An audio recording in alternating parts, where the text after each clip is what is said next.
eskwela pa lang, gulo ng isip.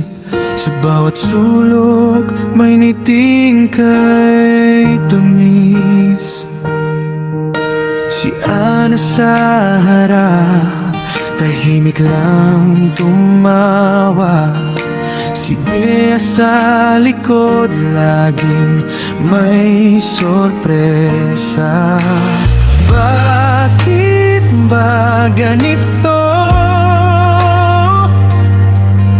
Ang puso ko'y nalilito, parang exam na walang tamang sagot dito.